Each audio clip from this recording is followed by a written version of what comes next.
मुजरम पूरे नहीं इन्हां दी तफ्तीश नहीं सही करन दे पूरे मुजरम नहीं दसन दे कल्ले दा कम नहीं है आ मेरे दा गला कट दिता आंतरियां बाहर कट दियां ओदा हार्ट दे वार कीते ने ये फिर दलाल निकला ना कि जो खा पी लिया तो जब बीवी ने किसी और को मिल लिया तो उसे कह दिया कि मुझे गैरत जाग गई मेरा भाई गलत होता तो मैं अपने भाई को घर से भी निकाल देता यहाँ तक नौबत नहीं आती इसको इसकी गैरत जागनी थी अगर जाग रही थी तो घर से उसे भी मार के आता हमें इसको भी मार देता हम कहते भाई कोई बात है भाई साढ़े ने पैसे लेने सन उन्होंने कोलों वो कमेटी उन्होंने वाल पाई सी 2.5 लाख रुपए की ये उसको देखता ना कि तुम रात को उठ के किधर जाती हो क्या बात है तुम मेरी तवज्जो नहीं करती ये शोहर भी तो महसूस करते हैं ना वो तरले करता रहा उस बीमार बंदा टांग टूटी थी मर गया उसने पैसे नहीं दिए तो अब रिलेशन बना लिया अस्सलाम वालेकुम नाज़रीन, मैं हूं एडी मलक और मैं एक ऐसे मजलूम ख़ानदान के साथ मौजूद हूं जिनके एक शख्स को इसी कमरे में जो कि रात को सोया हुआ था जब उनके घर वाले उठे हैं तो उन्होंने देखा दरवाज़ा खोलने की कोशिश की तो दरवाज़ा खुल नहीं पा रहा था। जब बाकी लोगों ने आकर देखा कि दरवाज़ा क्यों नहीं खुल पा रहा तो अंदर उस शख्स की जिसका नाम शम्स है उसे किसी कर दिया था। बाद में इन्हें पता चला कि कत्ल करने की वजूहात क्या थी और कातिल कौन था। मेरे साथ मकतूल की अहलिया मौजूद है और उनके बड़े भाई मौजूद हैं, उनसे बात करते हैं कि ये सारा मामला हुआ क्या था। आपको कैसे पता चला था कि आपके शोहर को कत्ल कर दिया गया है? भाई साहब मेरा बच्चा रोज आता था नीचे अपने पापा से पैसे लेने तो आवाज़ देने लगा कि पापा दरवाज़ा खोलो मैं ऊपर थी मैं कहा कदी इस तरह तो होया ही नहीं है कि आवाज़ ना ਇਹਦਾ पापा देवे दूसरी आवाज़ से आवाज़ ਇਹਦਾ पापा दे ऐसे कमरे दी सुते सी? नहीं ਅਸੀਂ ਉੱਪਰ ਸਾਂ ਗਰਮੀ ਦਾ ਤਾਂ ਲੇਕਿਨ ਉਹ ਜ਼ਿਆਦਾਤਰ ਇੱਥੇ ਹੀ ਹੁੰਦੇ ਸੀ ਯਾਰ ਦੋਸਤ ਹਮਸਾਏ ਕੋਈ ਕਿਸੇ ਤੇ ਡਾਊਟ ਹੀ ਨਹੀਂ ਸੀ ਹੈ ਇਸ ਲਈ ਫਿਰ ਗਰਮੀ ਸੀ ਸੱਟ ਲੱਗੀ ਸੀ ਮਹੀਨੇ ਤੋਂ ਤੇ ਬਿਮਾਰ ਪਏ ਸੀ ਸੱਟ ਲੱਗੀ ਸੀ ਉਹਨਾਂ ਦੀ ਤੇ ਇੱਥੇ ਹੀ ਲੇਟਦੇ ਸੀ ਤੇ ਮੈਂ ਇਹ ਕਹਿ ਰਹੇ ਮਮਾ ਪਾਪਾ ਨਹੀਂ ਆਵਾਜ਼ ਦੇ ਰਹੇ मैं नीचे आई ने थोड़ा दरवाज़ा खोला देखो नहीं खुलिया मैं नीचे मैं भी थोड़ा खोला थोड़ा बाजू नज़र आया फिर बड़ी बहन अपनी फुफ्फो को इसने आवाज़ दी फिर मैं आई नीचे तो इसका चाचू फुफ्फो आई उसके बाद चाचू इसका आया तो उसने ज़रा ज़ोर लगा के दरवाज़ा खोला तो देखा तो वो लाश पड़ी थी। किस तरह से उसे कत्ल किया था? गोली मारी थी, छुरी से मारा था, किस तरह से किया? ये बिल्कुल सिर्फ इतनी सी रह गई थी गर्दन जब परेशानी भाई था उसने तो देखना ही था ना उसने ऐसे किया इस तरफ गर्दन थी इस तरफ उसके पाँव थे ऐसे पड़ा था तो उसने उठाया तो उसकी गर्दन ऐसी हो गई सिर्फ इतनी सी अड़ी थी इधर और इधर भी उसके आंदरे जो बाहर निकली थी इधर भी लगा था इतनी बेदर्दी से मारा ये एक का काम नहीं ये और भी लोग हैं लेकिन हमें अच्छा। इंसाफ नहीं मिल रहा और पुलिस वाले कोई इस चीज की मुझे लग ही नहीं रहा कि ज्यादा तवज्जो दे रहे हैं। अच्छा, जब आपने देखा कि आपके शोहर को कत्ल किया और वो बड़ी बेदर्दी के साथ उसे कत्ल किया और उसकी लाश जो ज़मीन पर पड़ी हुई थी, फिर उसके बाद आपने पुलिस को इतला दी तो पुलिस कितनी देर बाद पहुंची थी? पुलिस मेरा ख्याल को आधे घंटे तक आ गई थी तो फिर मेरे देवर ने उसके भाई छोटे ने उसने फिर सारा उसको बताया उन्होंने भी मूवी बनाई मेरे देवर ने भी बनाई थी। अच्छा, आपके शोहर की किसी के साथ कोई दुश्मनी थी? नहीं फिर उसे इतनी बेदर्दी के साथ कैसे कत्ल किया? ये सामने रहते थे वो कौन रहता था सामने? वो शहजाद आज सामने रहता था। जी तो अब हमसाये के तौर बेटा आना जाना हर चीज बातचीत और कई मर्तबा पैसे लेता था मैंने बीवी होने के नाते पूछा कि ये क्या चक्कर वो कहता कि मैंने 2-2.5 लाख की कमेटी डाली आपके शोहर ने कमेटी डाली थी जी तो शहजाद के घर? जी तो चोट जब लगी थी उस वक़्त भी यही कहता था कि मैं किसी से मैंने लेने और वो नाम इसी का लेता था। पहले मुझे बता नहीं रहा था लेकिन कहता मैं इन्हीं लोगों से बहुत उससे भी ज़्यादा पैसे 2.5 लाख से भी ज़्यादा लेने। यानी कि कत्ल होने के बाद फिर आपको कैसे पता चला कि जी आपके शोहर को शहजाद ने ही कत्ल किया? वो बेटा इस तरह पता चला कि इधर ही वो अगले दिन कुलों वाले दिन आया, तो जैसे मशकूक सी नज़र वो ना ऐसे हो गया तो पुलिस वाले भी थे, भाई भी थे। उन्होंने कहा कि ये इस पे कोई थोड़ा शक पड़ रहा है।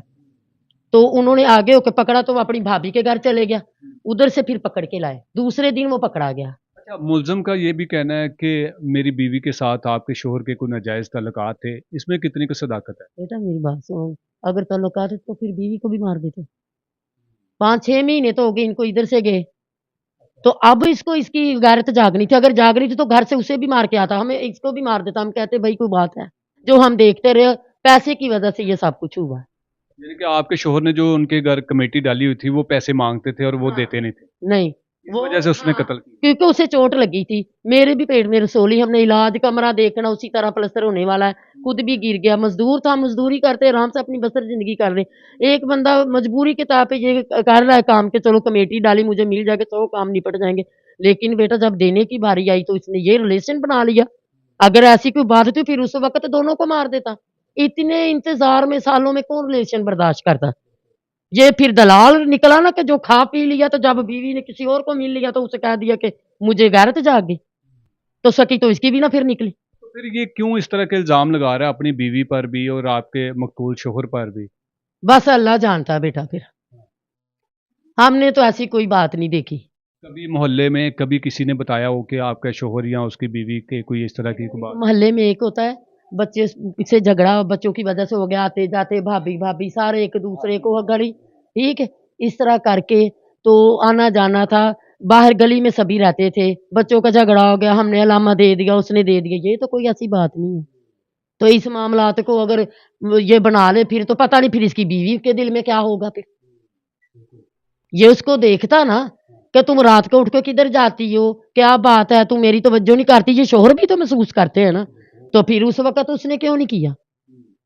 अब जब पैसों की बारी आई वो तरले करता रहा, उस बीमार बंदा टांग टूटी थी मर गया, उसने पैसे नहीं दिए, तो अब रिलेशन बना लिया। तो अगर ऐसी बात है फिर उसे भी मार देता, या इतने ये बता रहा तो फिर किस तरह इसने इतनी बगैरती बर्दाश्त की बीवी की, कोई करता है। अच्छा सर, मुझे ये बताइएगा कि मुलज़म को पुलिस ने कब गिरफ्तार किया और कितने मुलज़म जो हैं वो अभी तक गिरफ्तार हो चुके हैं? हाँ, जिस तरह के दफना के ਅਸੀਂ ਕੁਲਾਂ ਦਾ ਖਤਮ ਦਿਲਾ ਕੇ ਨਾ ਇਹਨਾਂ ਦਾ ਦਰਵਾਜ਼ਾ ਨਾਲ ਰੇੜੀ ਖਲੋਤੀ ਬਾਹਰ, ਉਸ ਦਰਵਾਜ਼ੇ ਦੇ ਲਾਗੇ ਮਹਿਮਾਨ ਵਗੈਰਾ ਜ਼ਿਆਦਾ ਇਕੱਠੇ ਹੋਏ ਸਨ, ਉਹ ਆਇਆ ਹੈ, ਮੇਰਾ ਹੱਥ ਖਿੱਚਿਆ, ਖਿੱਚ ਕੇ ਤੇ ਮੈਂ ਉੱਠ ਕੇ ਖਲੋ ਗਿਆ, ਮੈਂ ਕਿਹਾ ਅਫਸੋਸ ਕਰਨ ਵਾਸਤੇ, ਕਹਿੰਦਾ ਯਾਰ ਤੇਰੇ ਭਰਾ ਮੁੰਸ਼ੀ ਦਾ ਬੜਾ ਅਫਸੋਸ ਹੋਇਆ ਹੈ। ਤੇ ਫਿਰ ਅੱਗੇ ਮੇਰਾ ਬੇਟਾ ਖੜਾ ਸੀ, ਬੇਟੇ ਦੇ ਵੀ ਗਲੇ ਮਿਲਿਆ ਤੇ ਭੱਜ ਕੇ ਅੰਦਰ ਵੜ ਗਿਆ ਆਪਣੇ ਭਰਾ ਦੇ ਘਰ, ਜਿਨ੍ਹਾਂ ਦੇ ਘਰ ਉਹ 9-10 ਦਿਨ ਤੋਂ ਰਹਿ ਰਿਹਾ ਸੀ। ਫਿਰ ਪੁਲਿਸ ਵਾਲੇ ਇੱਥੇ ਬੈਠੇ ਸਨ ਬਾਹਰ, ਮੈਂ ਛੋਟੇ ਭਾਈ ਨੂੰ ਆਵਾਜ਼ ਮਾਰੀ, ਮੈਂ ਕਿਹਾ ਯਾਰ ਇਹ ਵੀ ਤੇ ਉਹਦਾ ਦੋਸਤ ਹੈਗਾ ਨਾ, ਤੇ ਤੁਸੀਂ ਇਹ ਉਹਨਾਂ ਨੂੰ ਬੁਲਾ ਕੇ ਇਹਨੂੰ ਵੀ ਫੜ ਕੇ ਲੈ ਜਾਓ, ਉਹ ਵੀ ਦੋਸਤਾਂ ਕੋਲੋਂ ਪੁੱਛਦੇ ਪਏ ਨੇ, ਸਾਨੂੰ ਤਾਂ ਸ਼ੱਕ ਹੀ ਕੋਈ ਨਹੀਂ ਕਿਸੇ ਤਰ੍ਹਾਂ ਦਾ, ਕੁਝ ਸੋਚ ਵਿੱਚ ਵੀ ਨਹੀਂ ਲਿਆ ਸਕਦੇ, ਨਾ ਸਾਡੀ ਕਿਸੇ ਨਾਲ ਅਦਾਵਤ ਨਾਲ ਨਾ ਦੁਸ਼ਮਣੀ, ਨਾ ਕੋਈ ਦੇਣਾ ਨਾ ਲੈਣਾ, ਕਿਸੇ ਤਰ੍ਹਾਂ ਦਾ ਵੀ ਕੋਈ ਐਸਾ ਮਾਮਲਾਤ ਨਹੀਂ ਸਨ। ਤੇ ਸ਼ੱਕ ਦੀ ਬਣਾ ਤੇ ਸੀ ਇਹਨਾਂ ਨੂੰ ਵੀ ਭੇਜ ਛੜਿਆ। ਅਗਲੇ ਦਿਨ ਪੁਲਿਸ ਵਾਲਿਆਂ ਨੇ ਉਹ ਉਸ ਵਕਤ ਲੈ ਕੇ ਫੜ ਕੇ, ਅਗਲੇ ਦਿਨ ਉਹਨਾਂ ਨੇ ਕਿਹਾ ਜੀ ਤੁਹਾਡਾ ਮੁਲਜ਼ਮ, ਤੀਸਰੇ ਦਿਨ ਜਦੋਂ ਹੋ ਗਿਆ, ਦੂਸਰੇ ਦਿਨ ਫੜਿਆ ਗਿਆ, ਤੀਸਰੇ ਦਿਨ ਉਹਨਾਂ ਨੇ ਕਿਹਾ ਜੀ ਤੁਹਾਡਾ ਮੁਲਜ਼ਮ ਜਿਹੜਾ ਉਹਨੇ ਆਪਣਾ ਕਤਲ ਕਬੂਲ ਕਰ ਲਿਆ, ਸ਼ਹਜ਼ਾਦ ਤੁਹਾਡਾ ਭਰਾ ਦਾ ਕਾਤਲ ਹੈ, ਉਹਨੇ ਛੁਰੀ ਵੀ ਬਰਾਮਦ ਕਰਾਤੀ ਹੈ, ਤੇ ਦੂਸਰੇ ਲੜਕੇ ਜਿਹੜੇ ਨੇ ਉਹ ਬੇਗੁਨਾਹ ਨੇ। ਅਸੀਂ ਕਿਹਾ ਸਰ ਜਿਹੜੇ ਬੇਗੁਨਾਹ ਨੇ ਉਹਨਾਂ ਨੂੰ ਰਿਲੀਜ਼ ਦਿਓ, ਸਾਡਾ ਕਿਸੇ ਨਾਲ ਅਦਾਵਤ ਨਹੀਂ। ਦੂਸਰੇ ਨੰਬਰ ਤੇ ਫਿਰ ਅਸੀਂ ਘਰ ਬੈਠ ਕੇ ਉਸ ਚੀਜ਼ ਤੇ ਪੂਰੀ ਤਵੱਜੋ ਕੀਤੀ ਕਿ ਵੀ ਕੀ ਮਾਮਲਾਤ ਨੇ, ਕਿਉਂ ਇੱਥੋਂ ਤੱਕ ਇਹ ਸਿਲਸਿਲਾ ਚਲਾ ਗਿਆ। ਉਹਦੇ ਵਿੱਚ ਫਿਰ ਸਾਰੇ ਘਰਦਿਆਂ ਕੋਲੋਂ ਪੁੱਛਿਆ, ਮੁਹੱਲੇਦਾਰਾਂ ਕੋਲੋਂ ਤਸਦੀਕ ਕੀਤੀ, ਆਪਣੇ ਆਪ 'ਚ ਕੀਤੀ ਕਿ ਯਾਰ ਇਹ ਕਿਉਂ ਇਸ ਤਰ੍ਹਾਂ ਮਾਮਲਾ ਹੋਇਆ। ਉਹਦੇ ਵਿੱਚ ਪਤਾ ਲੱਗਾ ਜੀ ਭਾਈ ਸਾਡੇ ਨੇ ਪੈਸੇ ਲੈਣੇ ਸਨ ਉਹਨਾਂ ਕੋਲੋਂ, ਉਹ ਕਮੇਟੀ ਉਹਨਾਂ ਦੇ ਵੱਲ ਪਾਈ ਸੀ 2.5 ਲੱਖ ਰੁਪਏ ਦੀ, ਤੇ ਉਹ ਪੈਸਿਆਂ ਦਾ ਮੁਤਾਲਬਾ ਕਰਦੇ ਪਏ ਸੀ, ਜਿਹਦੇ ਵਿੱਚ ਇੱਕ ਦਫਾ ਉਹਦਾ ਬਹਿਸ ਮੇਰੇ ਭਾਂਜੇ ਦੇ ਸਾਹਮਣੇ ਵੀ ਹੋਈ ਸੀ ਪੈਸਿਆਂ ਦੇ ਦੇਣ ਲੈਣ ਤੋਂ। ਦੂਸਰੇ ਨੰਬਰ ਤੇ ਕਿ ਸਾਡੇ ਸਾਹਮਣੇ ਘਰ ਹੈ ਲੜਕਾ ਸੁਲਤਾਨ ਨਾਮੀ, ਇਹਦੇ ਨਾਲ ਛੋਟੇ ਭਾਈ ਨੇ ਗੱਲ ਕੀਤੀ, ਇਹਨੇ ਸ਼ਹਜ਼ਾਦ ਨਾਲ ਗੱਲ ਕੀਤੀ ਕਿ ਸ਼ਹਜ਼ਾਦ ਤੂੰ ਪੈਸੇ ਮੁੰਸ਼ੀ ਦੇ ਕਿਉਂ ਨਹੀਂ ਦੇ ਰਿਹਾ, ਉਹਦੀ ਹੁਣ ਲੱਤ ਟੁੱਟੀ ਹੈ ਵਿਚਾਰੇ ਦੀ, ਤੇ ਮਕਾਨ ਵੀ ਤੇਰਾ ਵੇਚ ਗਿਆ, ਤੂੰ ਉਹਦੇ ਪੈਸੇ ਦੇ ਦੇ ਹੁਣ। कहना मैं ਉਹਦੇ ਕੋਈ नहीं पैसे देने दूने, ਜਾਂ उनको ਲੈਣੀ ਤੇ ਲੈ, जिस तरह ले सकना ले ला। कभी भी आपको किसी भी मोहल्लेदार ने ये नहीं बताया था कि आपके भाई का उसकी बीवी के साथ कोई ऐसा कोई नाजायज़ ताल्लुक है, सिर्फ पैसों का मुतालबा था? पैसों का अगर को पता होता ना सर, ज़रा सा भी मुझे पता होता तो मैं अपने घर की फैमिली के अंदर ना बड़ा हूँ, तो मैं कोई ना कोई फैसला लेता उसके ऊपर। अगर मेरा भाई गलत होता तो मैं अपने भाई को घर से भी निकाल देता, यहाँ तक नौबत नहीं आती। वो बिल्कुल 100% झूठ बोल रहा है। पहले उसके आप मीडिया के ऊपर ही जाके देखें, जितने उसने बयान रिकॉर्ड करवाए हैं, किसी के ऊपर कह रहा है जी वो तल्लक मेरी बीवी के साथ 5 साल का था, दूसरे मीडिया पे कह रहा है जी 7 साल का है, अब ये रात को एक मीडिया न्यूज़ चल रहा था उसमें कह रहा है जी 9 साल का तल्लक है। वो शहजाद नामी तीसरा शख्स कौन है? अगर वो बताता तो हम लोग उसका हल करते, हम नहीं सुनते तो थाना बड़ा पड़ा हुआ है यहाँ पे, मोहल्ले में चेयरमैन मुतबेर इंसान बहुत हैं, किसी दे नाल भी जाके गल करदा कि यार मैनू इन्हां कोलों तकलीफ है मेरा हल करो, ਉਹਨੇ ਅੱਜ ਤੱਕ ਨਹੀਂ ਕਿਹਾ। ਉਹ ਸਰ ਮਕਾਨ ਪਹਿਲੇ ਵੀ ਵੇਚਣਾ ਚਾਹੁੰਦਾ ਸੀ, ਉਹਨੂੰ ਝੂਠ ਬੋਲਦਾ ਜੀ ਮੈਂ ਮਕਾਨ ਇਹਨਾਂ ਦੀ ਵਜ੍ਹਾ ਤੋਂ ਵੇਚਿਆ। ਉਹਨੇ ਆਪਣੇ ਵਾਲਦ ਦੇ ਉੱਤੇ ਐਪਲੀਕੇਸ਼ਨ ਦਿੱਤੀ 2 ਦਫਾ ਚੌਂਕੀ ਗੁਲਦਸਟਾਨ ਦੇ ਵਿੱਚ ਕਿ ਸਾਡਾ ਪਿਓ ਸਾਡੇ ਨਾਲ ਜ਼ਿਆਦਤੀ ਕਰਦਾ। ਫਿਰ ਵਾਲਦ ਉਹਨਾਂ ਨੇ ਉਹਨੂੰ ਬੇਦਖਲ ਕਰ ਦਿੱਤਾ, ਦੋਨੋਂ ਭਾਈਆਂ ਨੂੰ ਘਰੋਂ ਕੱਢ ਦਿੱਤਾ। ਇੱਕ ਭਾਈ ਸਾਲ ਬਾਹਰ ਰਿਹਾ, ਇਹ ਜਿਹੜਾ ਸ਼ਹਿਜ਼ਾਦ ਹੈ ਇਹ ਵੀ 5-6 ਮਹੀਨੇ ਬਾਹਰ ਰਿਹਾ।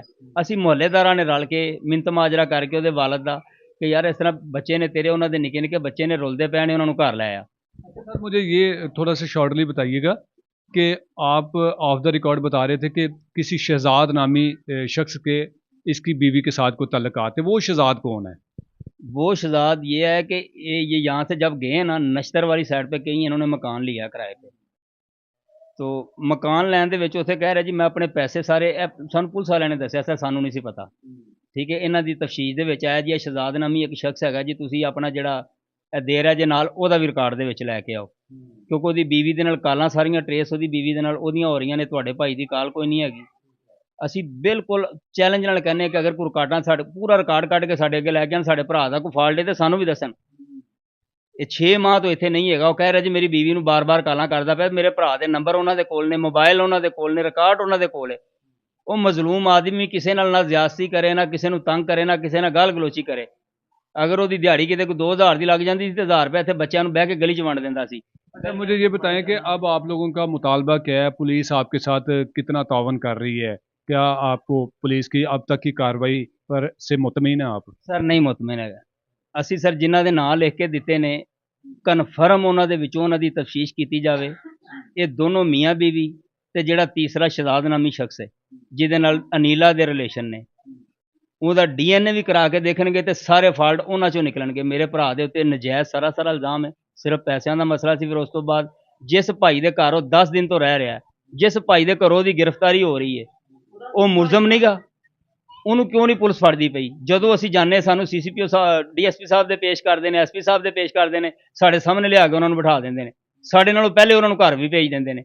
ਕੀ ਉਹਨਾਂ ਦੀ ਤਾਕਤ ਹੈ? ਉਹ ਵੀ ਸਾਡੇ ਵਰਗੇ ਗਰੀਬ ਨੇ, ਸਾਡੇ ਕੋਲ ਕਿਉਂ ਨਹੀਂ ਇੰਨੀ ਤਾਕਤ ਹੈਗੀ? ਅਸੀਂ ਵੀ ਮਜ਼ਦੂਰ ਹਾਂ, ਉਹ ਤੇ ਕੱਲਾ ਮਜ਼ਦੂਰ ਸੀ ਤੇ ਉਹਦੇ ਪਿੱਛੇ ਇਤਨੇ ਬੰਦੇ ਕਿਹੜੇ ਆ ਰਹੇ ਨੇ ਜਿਹੜੇ ਉਹਨਾਂ ਨੂੰ ਥਾਣੇ ਦੇ ਵਿੱਚ ਕੱਪੜੇ ਇਸਤਰੀ ਕੀਤੇ ਵੀ ਦੇ ਰਹੇ ਨੇ, ਰੋਟੀਆਂ ਵੀ ਘਰ ਦੀਆਂ ਖਾ ਰਹੇ ਨੇ, ਸ਼ੇਪਾਂ ਵੀ ਕਰਾਈਆਂ ਜਾ ਰਹੀਆਂ ਨੇ। ਉਹਨਾਂ ਤਾਕਤਵਰ ਲੋਕਾਂ ਨੂੰ ਸਰ ਲਿਆਉਣ ਨਾ ਸਾਡੇ ਸਾਹਮਣੇ, ਜਿਨ੍ਹਾਂ ਨੇ ਮੇਰੇ ਭਰਾ ਨੂੰ ਕਤਲ ਕੀਤਾ, ਜਿਹੜੇ ਮਜ਼ਲੂਮ ਆਦਮੀ ਦੇ ਨਾਲ ਜ਼ਿਆਦਤੀ ਕੀਤੀ। ਅਸੀਂ ਕਿਹੜਾ ਗੁਨਾਹ ਕੀਤਾ ਸੀ? ਕਿਹੜੀ ਸਾਨੂੰ ਐਡੀ ਵੱਡੀ ਸਜ਼ਾ ਦਿੱਤੀ ਉਹਨਾਂ ਨੇ? ਭਰਾ ਮੇਰੇ ਦਾ ਗਲਾ ਕੱਟ ਦਿੱਤਾ, ਆਂਤਰੀਆਂ ਬਾਹਰ ਕੱਢਦੀਆਂ, ਉਹਦਾ ਹਾਰਟ ਦੇ ਵਾਰ ਕੀਤੇ ਨੇ, ਇਸ ਕਦਰ ਉਹਨੂੰ ਤਸ਼ੱਦਦ ਨਾਲ ਮਾਰਿਆ। ਅਗਰ ਉਹ ਫਿਰ ਬੰਦਾ ਗੈਂਠੀਏ ਦਾ ਮਰੀਜ਼ ਹੈ ਜਿਹੜਾ ਕਹਿ ਰਿਹਾ ਉਹਨੂੰ ਮੈਂ ਮਾਰਿਆ, ਸੋਫੇ ਤੇ ਬਿਠਾ ਕੇ ਮਾਰਿਆ। ਇਸ ਤਰ੍ਹਾਂ ਦਾ ਸੋਫਾ ਇੱਕ ਇੱਥੇ ਪਿਆ ਸੀ, ਪਿੱਛੇ ਬਲੱਡ ਦੇ ਛਿੱਟੇ ਵੇਖੋ, ਇਹ ਪਿੱਛੇ ਤੱਕ ਬਲੱਡ ਦੇ ਛਿੱਟੇ ਵੇਖੋ। ਕਹਿ ਰਿਹਾ ਜੀ ਮੈਂ 4 ਪਾਈ ਦੇ ਉੱਤੇ ਵੱਢਿਆ, 4 ਪਾਈ ਆ ਸਾਹਮਣੇ ਪਈ ਹੈ, ਅੱਜ ਵੀ ਉਸੇ ਤਰ੍ਹਾਂ ਪਈ ਹੈ। ਦੱਸੋ 4 ਪਾਈ ਦੇ ਉੱਤੇ ਬਲੱਡ ਕਿਉਂ ਨਹੀਂ ਹੈਗਾ? ਤੇ ਕੱਲਾ ਬੰਦਾ ਉਹਦੇ ਹੱਥ ਵਿੱਚ ਹਾਕੀ ਹੁੰਦੀ ਸੀ ਜਿਹਦੇ ਨਾਲ ਚੱਲਦਾ ਸੀ, ਉਹਦੀ ਲੱਤ ਟੁੱਟੀ ਸੀ ਤੇ ਕੋਈ ਆਪਣੀ ਦਫਾ ਨਹੀਂ ਕਰ ਸਕਿਆ। ਇੱਕ ਬੰਦਾ ਸੋਫੇ ਤੇ ਬੈਠਾ ਹੈ, ਉਹਨੂੰ ਕੋਈ ਛੁਰੀਆਂ ਨਾ ਮਾਰਦਾ, ਉਹ ਆਪਣੇ ਆਪ ਦੀ ਦਫਾ ਨਹੀਂ ਕਰ ਸਕਦਾ, ਉਹਨੂੰ ਕੋਈ ਦਫਾ ਦਾ ਮੌਕਾ ਹੀ ਨਹੀਂ ਦਿੱਤਾ ਗਿਆ। ਕੱਲਾ ਬੰਦਾ ਕਹਿੰਦਾ ਜੀ ਮੈਂ ਮਾਰਿਆ, ਕਰਦੀ ਨਾ ਮਾਰਿਆ ਮੇਰੇ ਸ਼ੋਹਰ ਨੂੰ। ਲੇਕਿਨ ਇਹ ਮੁਜਰਮ ਪੂਰੇ ਨਹੀਂ, ਇਹਨਾਂ ਦੀ ਤਫਤੀਸ਼ ਨਹੀਂ ਸਹੀ ਕਰਨ ਦੇ, ਪੂਰੇ ਮੁਜਰਮ ਨਹੀਂ ਦੱਸਣ ਦੇ, ਇਕੱਲੇ ਦਾ ਕੰਮ ਨਹੀਂ ਗਿਆ। ਇਹ ਹੋਰ ਵੀ ਹੈਗੇ ਨੇ ਤੇ ਸਾਡਾ ਇਹ ਆ ਕਿ ਜਿਹੜੇ ਹੈਗੇ ਨੇ ਉਹਨਾਂ ਨੂੰ ਵੀ ਇਹ ਲੱਭਣ, ਤਫਤੀਸ਼ ਸਹੀ ਕਰਨ ਤੇ ਇਹਨਾਂ ਨੂੰ ਫਾਂਸੀ ਦਿੱਤੀ ਜਾਏ। ਮੈਂ ਇਹਨਾਂ ਨੂੰ ਮਾਫੀ ਨਹੀਂ ਦੇਣੀ, ਮੇਰਾ ਬੱਚਾ ਯਤੀਮ ਕੀਤਾ ਇਹਨਾਂ ਨੇ, ਮੈਂ ਇਹਨਾਂ ਨੂੰ ਮਾਫੀ ਨਹੀਂ ਦੇਣੀ। ਇਹਨਾਂ ਦੀ ਸਜ਼ਾ ਮੌਤ ਹੋਣੀ ਚਾਹੀਦੀ ਹੈ। ਜਿਹੜੇ ਬਾਕੀ ਲੋਕਾਂ ਨੂੰ ਤੁਸੀਂ ਕਹਿ ਰਹੇ ਹੋ ਕਿ ਜੀ ਜਿਨ੍ਹਾਂ ਤੇ ਸ਼ੱਕ ਹੈਗਾ ਕਿ ਇਹ ਵੀ ਮੁਲੱਵਸ ਸੀ, ਉਹਨਾਂ ਨੂੰ ਪੁਲਿਸ ਕਿਉਂ ਨਹੀਂ ਫੜ ਰਹੀ? ਵੀ ਕੀ ਕਹਿੰਦੀ ਹੈ ਪੁਲਿਸ ਉਹਨਾਂ ਦੇ ਬਾਰੇ? ਅੱਲਾ ਜਾਣੇ ਇਹਨਾਂ ਦੀ ਪੁੱਤਰ ਕੋ ਤਫਤੀਸ਼ ਕੋਈ ਹੈ ਕਿ ਇਹ ਨਹੀਂ ਕਰ ਰਹੇ, ਜਾਂ ਅੱਲਾ ਜਾਣੇ ਇਹਨਾਂ ਨੇ ਕੀ ਉਹਨਾਂ ਦੇ ਨਾਲ ਕੰਪਰੋਮਾਈਜ਼ ਹੈ। ਇਹ ਚੀਜ਼ ਅਸੀਂ ਸਮਝਾਂ, ਕੋਈ ਤਾਵਨ ਨਹੀਂ ਕਰਦੇ। ਦੇਖ ਪੁੱਤਰ ਸਾਡਾ, ਮੇਰਾ ਸ਼ੋਹਰ ਕਤਲ ਹੋਇਆ, ਜਿਨ੍ਹਾਂ ਦੇ ਘਰ ਦਾ ਬੰਦਾ ਕਤਲ ਹੋਇਆ ਹੈ, ਯਤੀਮਾਂ ਤਰ੍ਹਾਂ ਕਰਦੇ ਫਿਰਦੇ ਜਿਨ੍ਹਾਂ ਕੀਤਾ, ਇਹ ਤਾਂ ਕੀ ਫੀਲ ਹੋ ਸਕਦਾ? ਇਹ ਜ਼ਿਆਦਤੀ ਨਹੀਂ ਆ। ਅਜੇ ਤੱਕ ਇਕੱਠੇ ਨਹੀਂ ਇਹਨਾਂ ਦੇ ਕੋਲੋਂ ਹੋਣੇ, ਅਜੇ ਤੱਕ ਦੂਸਰਿਆਂ ਨੂੰ ਇਕੱਠਿਆਂ ਨਹੀਂ ਕਰਨ ਦੇ, ਕੋਈ ਸਜ਼ਾ ਨਹੀਂ ਦੇਣ ਦੀ ਅਜੇ ਤੱਕ। ਸਰ ਇਹ 100% ਗਲਤ ਹੈ। ਇੱਥੇ ਅਸੀਂ ਆਪਣੇ ਬੂਹੇ ਦੇ ਉੱਤੋਂ ਉਹਨਾਂ ਨੂੰ ਗ੍ਰਿਫਤਾਰ ਕਰਵਾਇਆ, ਦੂਸਰੇ ਦਿਨ ਕੁਲਾਂ ਵਾਲੇ ਦਿਨ, ਤੇ ਸਾਡੀਆਂ ਸ਼ਕਲਾਂ ਵੇਖ ਲਓ ਤੇ ਉਹਨਾਂ ਦੀਆਂ ਮੁਜਰਮਾਂ ਦੀਆਂ ਸ਼ਕਲਾਂ ਵੇਖ ਲਓ ਜਿਨ੍ਹਾਂ ਨੂੰ ਅਸੀਂ ਲਿਖ ਕੇ ਦਿੱਤਾ ਹੈ, ਉਹ ਤੁਹਾਨੂੰ ਫਰੈਸ਼ ਨਜ਼ਰ ਆਉਣਗੇ। ਜਿਹੜੀ ਇਹ ਅਨੀਲਾ, ਇਹਦੇ ਨਾਲੋਂ ਸ਼ਹਜ਼ਾਦ ਨਾਮੀ ਸ਼ਖਸ ਕਿਹੜਾ ਉਹ ਤਾਕਤਵਰ ਹੈ, ਕੋਈ ਬਦਮਾਸ਼ ਬੰਦਾ ਹੈ, ਅਸੀਂ ਉਹਦਾ ਮੁਕਾਬਲਾ ਨਹੀਂ ਕਿਸੇ ਵੀ ਤਰ੍ਹਾਂ ਕਰ ਸਕਦੇ। ਜਿਹੜੀ ਆ ਜਾਂਦੀ ਰਾਬਿਆ, ਉਹਦਾ ਇੱਕ ਕਿਸੇ ਪੁਲਿਸ ਵਾਲੇ ਦੇ ਨਾਲ ਤਲਕ ਹੈ, ਸਾਨੂੰ ਨਹੀਂ ਪਤਾ ਉਹ ਕਿਉਂ ਨੇ। ਇਹ 2 ਲੋਕ ਉਹਨਾਂ ਦੀ ਪਿੱਛੇ ਦਫਾ ਕਰਦੇ ਪਏ ਨੇ। ਅਸੀਂ ਜਿਹੜੇ ਸਾਡੇ ਮੁਲਕ ਦੇ ਹੁਕਮਰਾਨ ਨੇ, ਜਨਰਲ ਸਾਹਿਬ, ਮੁਹਸਨ ਨਕਵੀ ਸਾਹਿਬ, ਅੱਗੇ ਵੀ ਰਿਕੁਐਸਟ ਕੀਤੀ ਤੇ ਹੁਣ ਵੀ ਮਿੰਨਤ ਕਰਕੇ ਰਿਕੁਐਸਟ ਕਰਨੇ ਸਾਨੂੰ ਇਨਸਾਫ ਦਿੱਤਾ ਜਾਵੇ। ਅਸੀਂ ਵੀ ਮੁਲਕ ਪਾਕਿਸਤਾਨ ਦੇ ਰਹਿਣ ਵਾਲੇ ਹਾਂ, ਇੱਥੋਂ ਦੇ ਰਹਿਸ਼ੀ ਹਾਂ। ਜਿਸ ਤਰ੍ਹਾਂ ਦੂਸਰਿਆਂ ਨੂੰ ਇਨਸਾਫ ਦਿੰਦੇ ਜੇ ਸਾਨੂੰ ਵੀ ਇਨਸਾਫ ਦਿਓ। ਸਾਡੀ ਕੋਈ ਨਹੀਂ ਸੁਣਾਈ ਹੋ ਰਹੀ, ਸਾਡੀ ਕਿਸੇ ਤਰ੍ਹਾਂ ਦੀ ਨਹੀਂ ਸੁਣੀ ਜਾ ਰਹੀ। ਜਿਹੜੇ ਮੁਲਜ਼ਮਾਂ ਨੂੰ ਅਸੀਂ ਕਹਿ ਰਹੇ ਉਹਨਾਂ ਨੂੰ ਕਿਉਂ ਨਹੀਂ ਅਰੈਸਟ ਕਰਦੇ ਪਏ? ਸਾਨੂੰ ਕਹਿੰਦੇ ਨੇ ਜੀ ਇਹ ਬੇਗੁਨਾਹ ਨੇ। ਕਿਸ ਤਰ੍ਹਾਂ? ਇੱਕ ਦਿਨ ਵੀ ਤੁਸੀਂ ਉਹਨਾਂ ਦੀ ਤਫਤੀਸ਼ ਨਹੀਂ ਕੀਤੀ, ਇੱਕ ਦਿਨ ਵੀ ਉਹਨਾਂ ਨੂੰ ਥਾਣੇ 'ਚ ਰਾਤ ਨਹੀਂ ਰੱਖਿਆ, ਉਹ ਕਿਸ ਤਰ੍ਹਾਂ ਬੇਗੁਨਾਹ ਹੋ ਗਏ? ਇਹਨਾਂ ਦੇ ਪਿੱਛੇ ਤਾਕਤਵਰ ਲੋਕ ਨੇ, ਇਸ ਕਰਕੇ ਉਹਨਾਂ ਦੀ ਸੁਣੀ ਜਾਂਦੀ ਤੇ ਸਾਡੇ ਪਿੱਛੇ ਕੋਈ ਨਹੀਂ। ਸਵਾਲ ਅੱਲਾ ਦੀ ਜ਼ਾਤ ਤੋਂ ਸਾਡੀ ਕੋਈ ਸੁਣੀ ਨਹੀਂ ਜਾ ਰਹੀ, ਸਾਡੀ ਸੁਣਾਈ ਨਹੀਂ ਹੋ ਰਹੀ। ਅਸੀਂ ਮਿਹਰਬਾਨੀ ਹਿਸਾਬ ਅਫਸਰਾਂ ਕੋਲੋਂ ਵੀ ਹੋਣੇ ਨੇ, ਇਸ ਮੁਲਕ ਦੇ ਬਾਦਸ਼ਾਹ ਕੋਲੋਂ ਵੀ ਹੋਣੇ ਨੇ, ਹਿਸਾਬ ਮੁਜਰਮਾਂ ਕੋਲੋਂ, ਹਰ ਕਿਤੇ ਕੋਲੋਂ ਹੋਣੇ ਨੇ।